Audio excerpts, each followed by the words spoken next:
now we're at a point where conspiracy theorist just means 3 weeks ahead of the news cycle.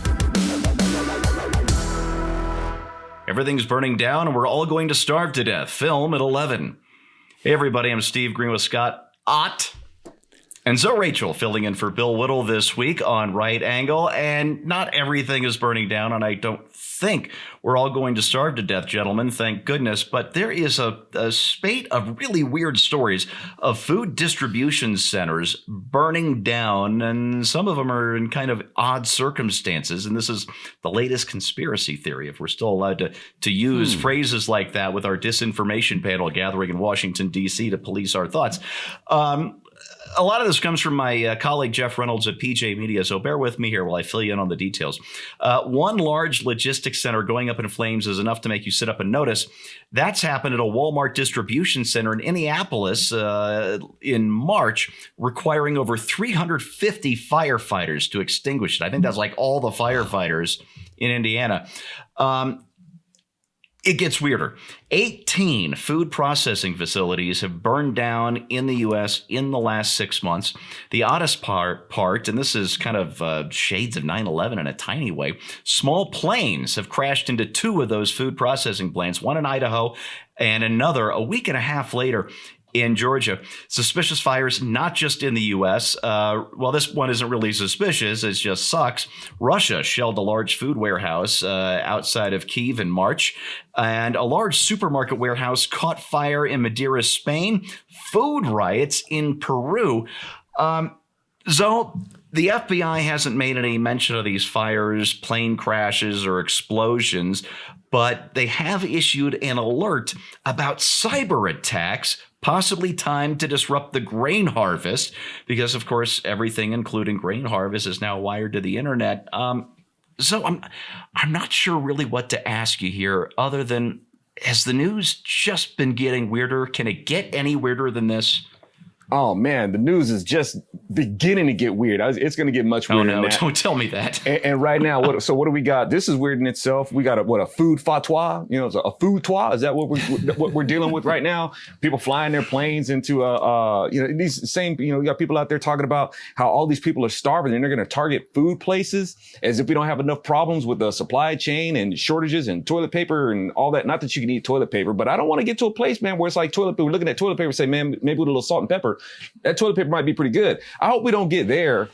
But I mean, is it a point of people trying to make something happen? Sometimes people want to make things worse. They have this apocalyptic idea of how they're supposed to be, and they're just trying to drive it to that. And like you said earlier, it's like, we don't want to be conspiracy theorists about any of this stuff. One time it happening, it's okay. Somebody lost control of their aircraft and they flew into a food warehouse. But this kind of like repeated thing, and it's going on in different countries and whatnot. I guess I'm as, without trying to go down the conspiracy theory rabbit hole, I reckon I'd just be as much in the dark as anybody else, or even cyber attacks. What people are, and it's just the way the frontier is in terms of the internet and people's ability to communicate. That's another danger that we could be looking forward to. And even with that, you don't even need an airplane to fly into a food warehouse to affect the supply of food or interrupt people's ability to get it. And maybe that's another thing that they're needing to do with all the gas prices going up the way that they are, which makes everything else so expensive. Maybe it's just a way for the administration to say, well, see, it's not our fault that food is becoming so expensive and not able to get to the shelves. We got people flying their planes into these buildings. You need to blame them and blame Putin. Don't blame me for the price of stuff going up. Scott, Zoe makes a good point there. With food prices up so much over the last year, far ahead of the official inflation rate, which was up over 8% annual in March. I don't think we've gotten the April figures yet, or if we have, they're just as bad.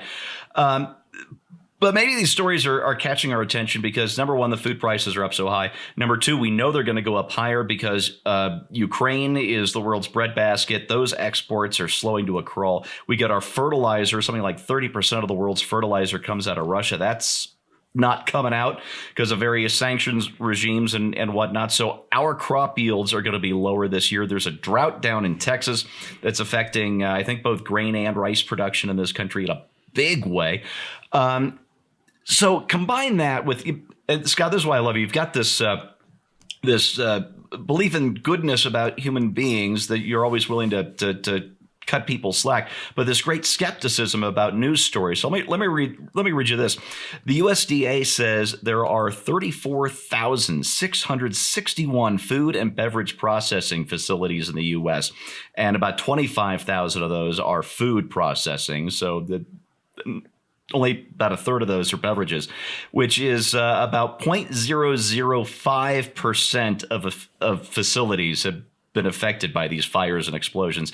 And several dozen fires occur every year at food processing facilities around the country. Over 2 dozen took place just in 2019. So does the news have us on edge, making us a little paranoid?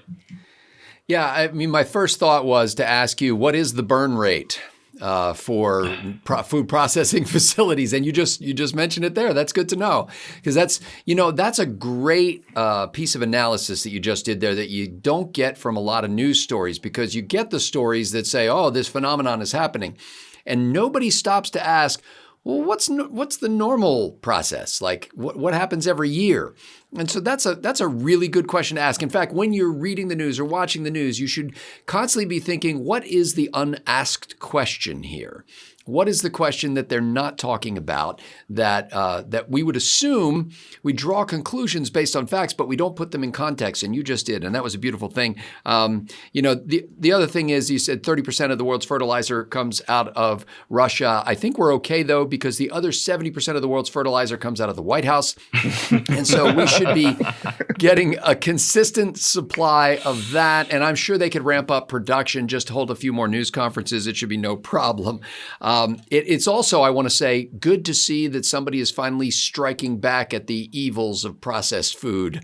I mean, you hear people sometimes talking. I don't know if you ever got in a conversation with one of these folks. I mean, it's bad enough that I now have to be the enemy of gluten. But now just kind of anything that humans have ever done to touch anything in nature to alter it or manipulate it in any way to make it more palatable is somehow a horrible thing. And now we have these places where they are shipping these processed foods all over the place. So it does sound, when you clump them together like this, like there's some sort of a pattern here. But in reality, in most of life, as we talked about on our backstage show for members only, if you draw the right kind of circle around any kind of phenomenon, you can find a cluster. You can make a cluster.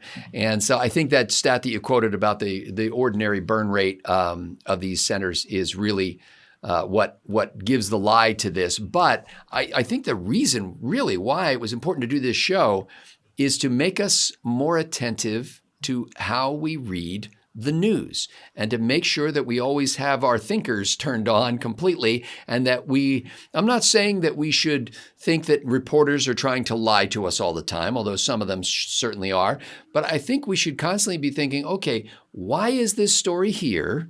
What was the genesis of it?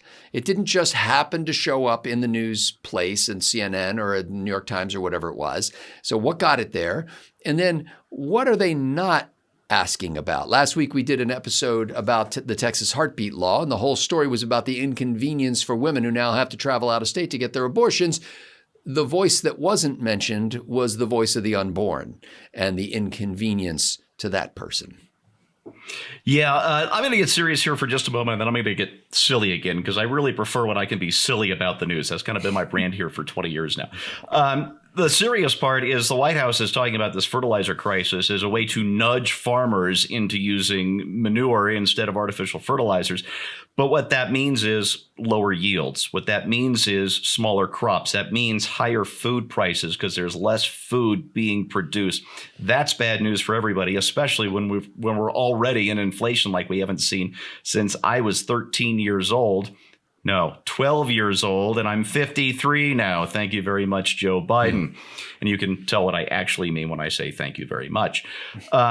So we saw what happened in Sri Lanka last year when the whole country went to organic farming. and then proceeded to starve. We don't want that to happen here, and yet that's exactly what the White House seems to want to happen here, and it has nothing to do with fires at food processing facilities. That said, you read all these stories, and without the context, yeah, it does look scary, and with the context, it does look less scary. But what was a conspiracy theorist 3 years ago is the guy who's been proven right again and again over these last 2 years. And now we're at a point where conspiracy theorist just means 3 weeks ahead of the news cycle. So we'll see what happens. That's your right angle on that. Zoe, thanks so much for filling in for Bill Whittle again this week. Really love having you here. Scott, thank you as well. Viewers, thank you for watching. We'll see you next time.